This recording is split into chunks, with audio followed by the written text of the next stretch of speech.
Hi, I'm Nicole Wigman and welcome to our off-grid alpaca farm.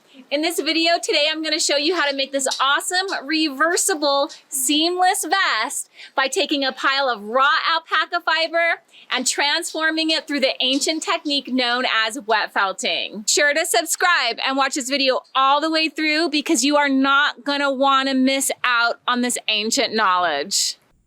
Starting with raw alpaca fiber straight from the animal, I am using beautiful gray fiber for one side of the vest and a blend of fawn, beige, and white for the other side of the vest.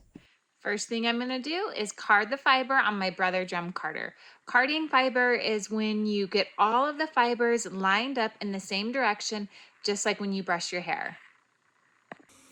Having a motorized carder has greatly expedited my process. However, you can always use hand carders or even just felt raw alpaca fiber in its natural state.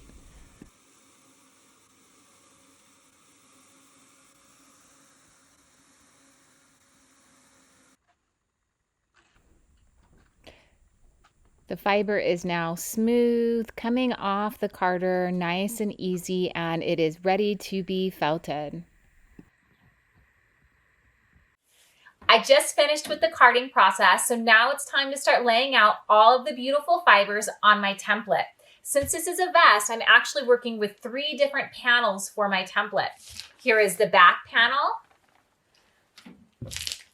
and then 2 front panels. And you can tell that this vest looks like it would end up being pretty big on me, but that's how you want to start your projects. You want them to start off pretty big so that you can shrink them down through the felting process. So a good rule of thumb is to start with 30% bigger than what you want the size to be when you're done with the project. You can also see I have my waterproof workstation set up. Got this bubble wrap down that I'm going to felt directly onto. I have a bowl for water. I have olive oil soap.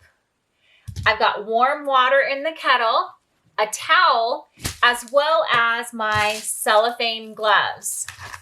If you're new to wet felting, be sure to go over to our channel and check out the video called How to Make a Piece of Felt. It takes you through the process step by step for beginners. I have my alpaca fiber here and I'm going to rip off a thin piece and start with the outline of the vest. Since this is going to be a 2-sided wearable garment, you do have to allow the fiber to overlap your template to compensate for a seam, or a seamless seam rather. So I have the alpaca fiber overlapping a little bit around the top of the shoulders, but not around the arms because it's not necessary there. And it will also need to overlap there on the sides of the vest as well.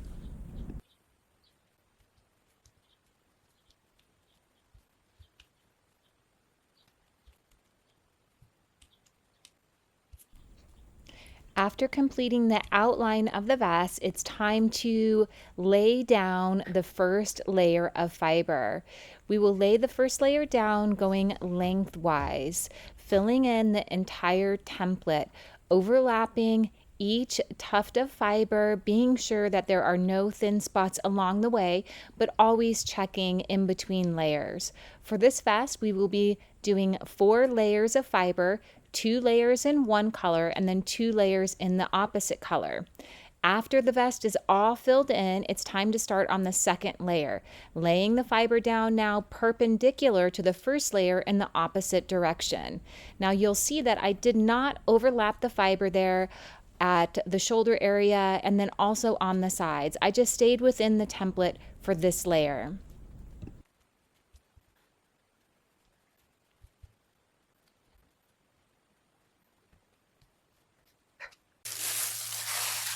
After stacking the first 2 layers in a single color, it is now time to start wet felting. Putting on the gloves and gently dip your hands into the water, get a little bit of soap on your hands, and then press your hands down onto the fiber and create some gentle friction. Pressing your hands down to push out all of the air and allow the water to go through both layers of fiber. Now the fiber that is overlapping there on top of the shoulders as well as on the sides of the vest, try not to felt that area. Let the fiber stay dry because you're going to want to fold that over and flip it onto the opposite side of the vest when you flip this template over.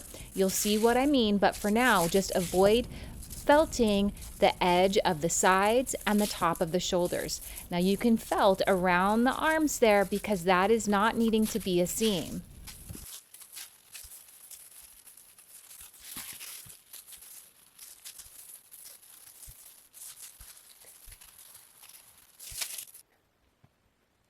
Now it's time to lay down 2 layers of fiber in your second color, repeating the exact same patterns you did with the first color of fiber. So see, I have the fibers overlapping there on top of the shoulder and along the sides of the vest, but not along the bottom and not along the arms. Filling in the exact same way, laying your fiber out lengthwise first until the entire gray side is covered.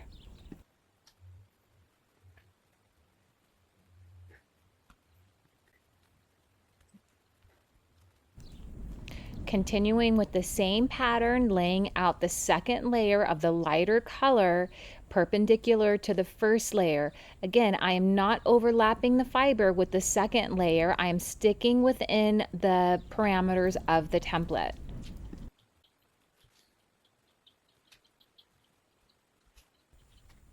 And the felting process begins again, being mindful to leave that fiber raw that's overlapping, that's going to create the seam over the shoulders.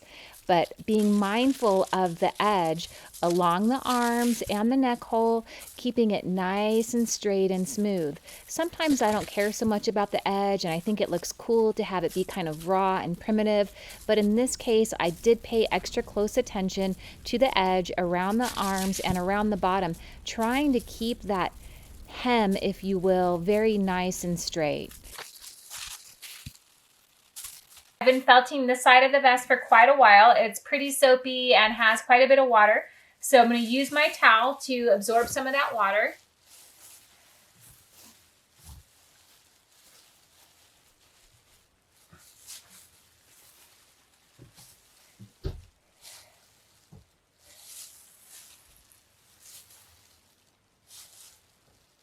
It's time to flip it over and start adding the fiber to the front side of the vest. I'm going to pick it up and bring the resist with it and flip it over.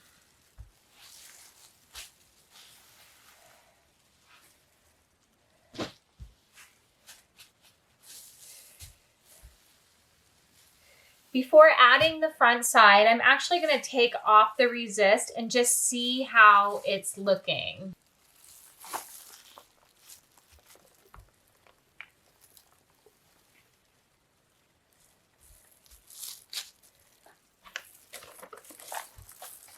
Pretty nice.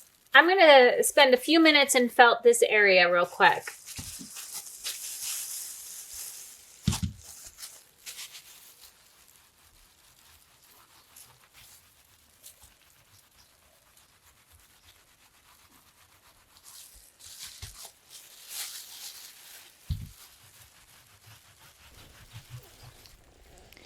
After making sure I had a nice piece of felt underway, I reapplied the template, which is the back panel of the vest, and then I applied the front right panel.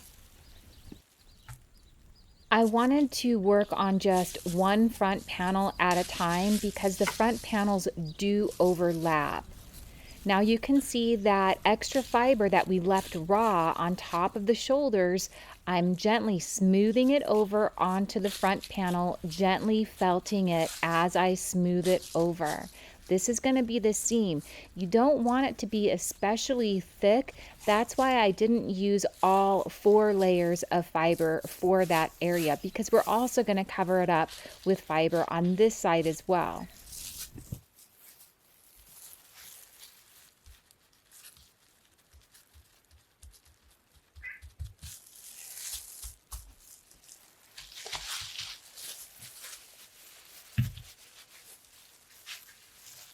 Dipping my hands in the water and getting a little bit more soap, now smoothing over the side of the vest and creating that seam in the same exact way as the shoulder. Moving on to laying out the outline of the front panel and then filling it in the exact same way you did the back panel, except you are not overlapping the shoulder in this case or the sides. Just fill it in.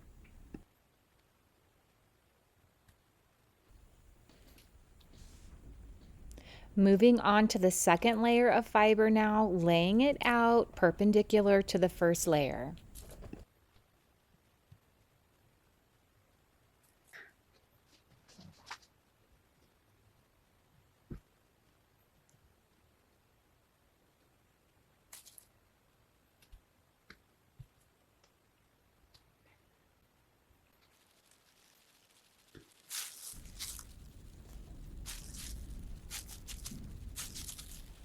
And felting it, dipping your hands in the warm water, adding some soap and creating some gentle pressure along with some gentle friction. Now throughout this process, I continue to pay close attention to the edge around the arms and the front of the vest, keeping that hem nice, smooth, and straight.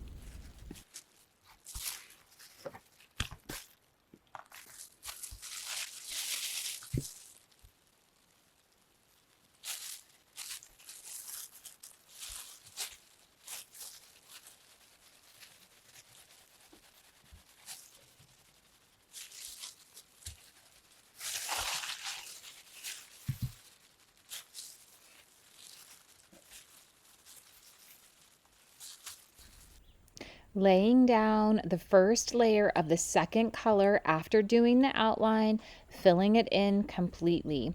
After you have the first layer completely down, you will start the second layer once again, laying the second layer perpendicular to the first layer. I'm sure you can tell by now that a lot of these steps repeat themselves over and over and over again. So truly anyone can learn how to make felt once you get the basics down. There's truly unlimited creative potential available. The felting process begins once again, now felting the light side to the dark side, finishing off that first front panel.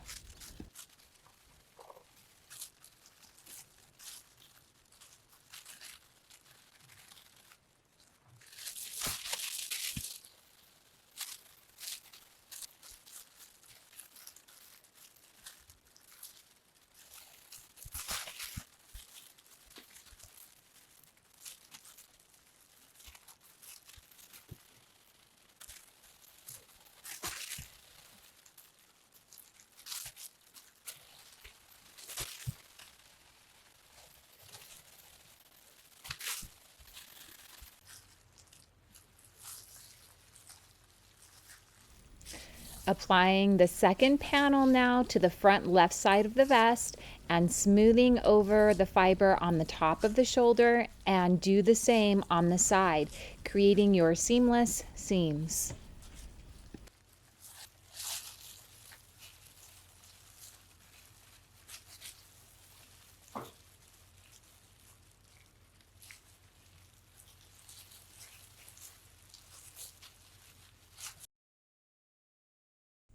Stacking the layers now in the exact same way you did on the first front panel, doing the outline and then laying 2 layers of fiber down perpendicular to each other.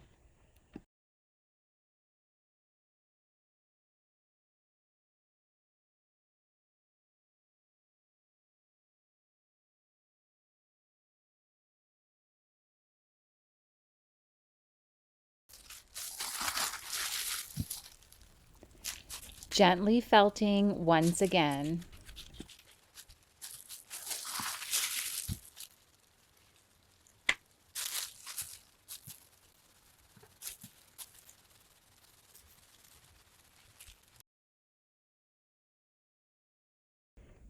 You are so close to being done. It's our final layers of fiber going down now. So laying 2 layers of the second color of fiber down in the 2 different directions like we've been doing all along. After you've got the layers down, you guessed it, it's time to start felting again.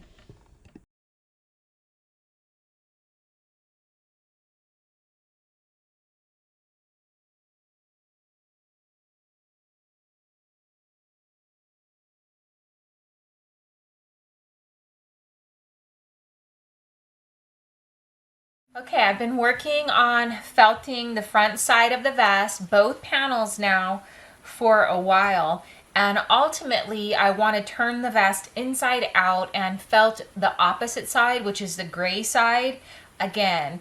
But before I do that, I'm going to pick it up and flip it over and see how the back side of the beige side is looking. It's looking pretty good, actually. Just double checking for any thin spots. And I think before I take it off of the template and felt the inside, I'm gonna go ahead and felt the seams on the back, because you know we folded over that fiber. I just want to felt it some more to make sure it's strong enough to not stretch out when I take it off the template. There is nothing more magical than felting. That's why I was just smiling to myself. So working with raw materials and bringing them to life with your own hands is really what magic is all about. Creating something from nothing. And this alpaca fiber, like you saw, was just a beautiful pile of nothing before I started felting it.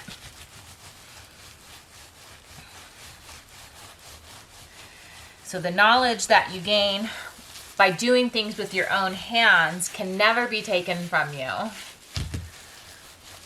And that is why my husband and I live off grid, and we do as much as we can on our farm ourselves. But it's really hard work to live this lifestyle. You know how everybody romanticizes, carry water, chop wood. You know, you see those memes all the time about off-grid living, but once you actually carry water and chop wood every single day, it changes. So we lived without running water for 3 years. And just as of a few weeks ago, we now have running water. So we don't have to carry it so much anymore, but we still have to harvest that water from our rooftop when it rains, or by hauling water. If our rain tanks are low, we have to haul it from a local well in town where we pay for that water. So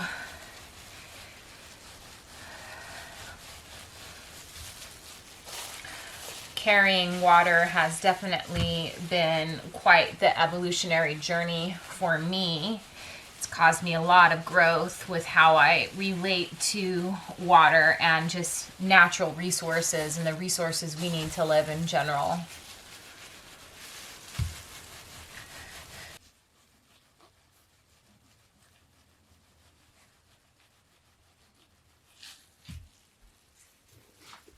Any thin spots that I feel, I quickly patch with some fiber, making sure that the felt comes out nice and even throughout. I like to make really beautiful quality pieces of felt, whether it's a vest or a wall hanging or a hat, paying close attention to the details to create quality outcomes.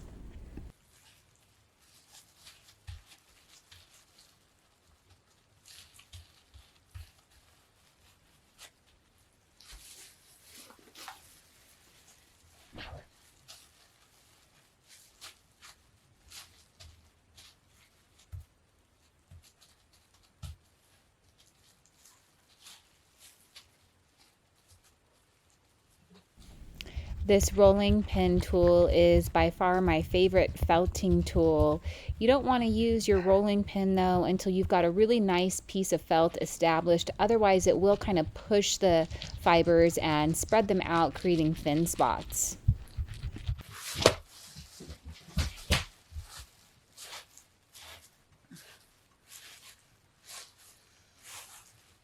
Okay, now that I felted this side for a while and I filled in all of the thin spots, plus I reinforced the seams, I'm going to flip it over and take it off of the template.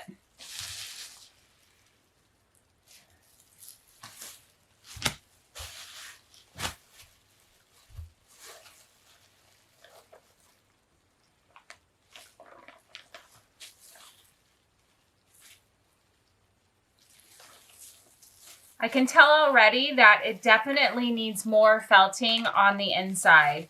So remember, that's why I want to get it off of here, is so that I can turn it inside out and felt the opposite side.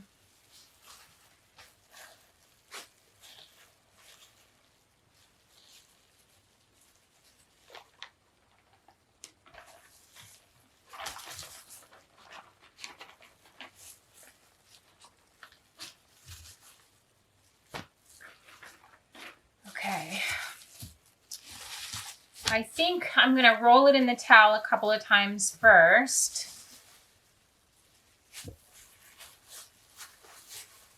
I'm simply going to roll it up in the towel. Like I've shared in my previous videos, this is called a soft roll.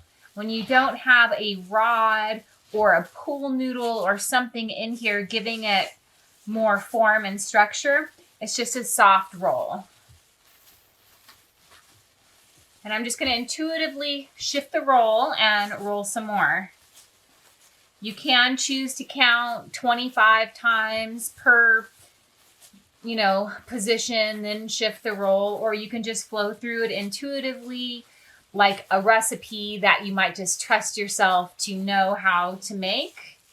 Or maybe you're somebody who likes to follow the instructions in a cookbook. In that case, you might want to keep track of how many times you're rolling your items. There's no right or wrong. It doesn't matter. Sometimes I'm more linear about it, and other times I'm more in flow. Okay, let's take it out.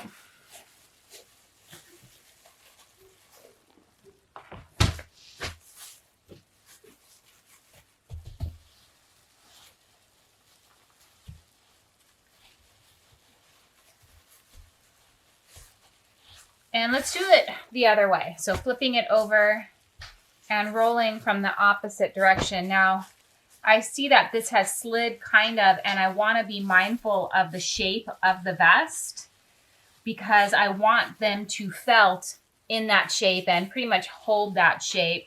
Not in a firm way like a hat would hold that shape, but in a soft way, I want it to hold the shape.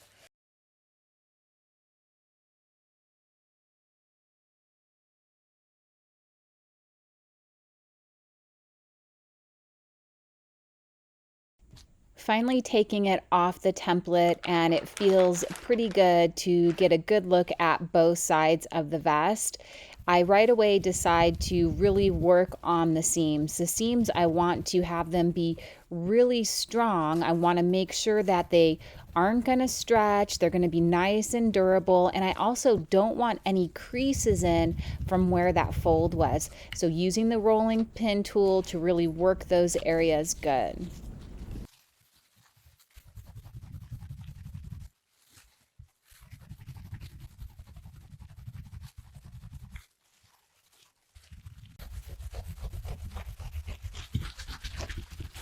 Then using the rolling pin tool to just felt the entire vest, giving it a really good once over with the tool, making sure it's a nice, beautiful piece of felt.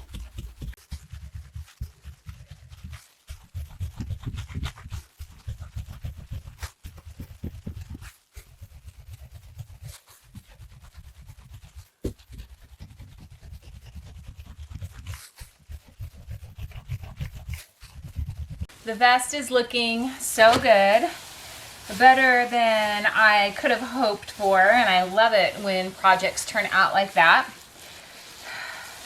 I'm gonna go ahead and roll it some more with the gray side showing. So earlier we rolled it with the beige side outside, now we're gonna do the gray side.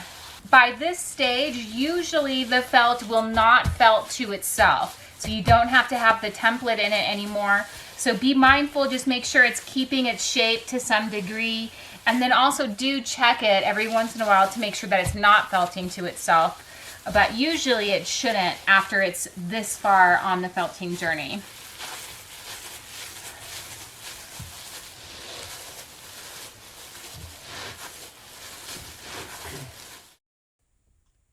This is the final step in the process. Rolling the vest in every single direction, making sure that it shrinks down to the appropriate size to fit me and that all of the seams are strong and durable. If the felt is getting a little bit too dry because the towel is absorbing all of the water, I just add a little bit more and continue rolling.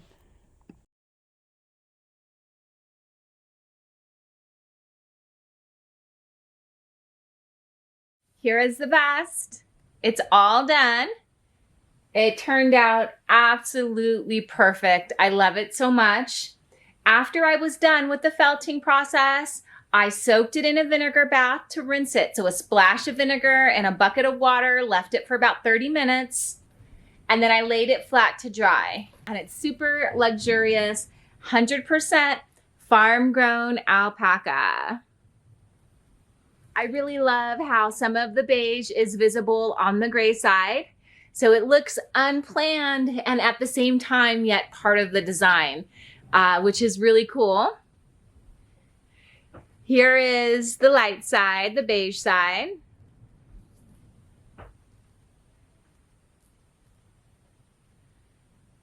I love how it looks marbly where the white and the beige come together. You know, again, unplanned, but simultaneously intentional. It's very magical. Thank you for joining me in the felting studio. Be sure to hit that subscribe button to learn more about wet felting and raising fiber animals off-grid in Arizona. Thank you so much.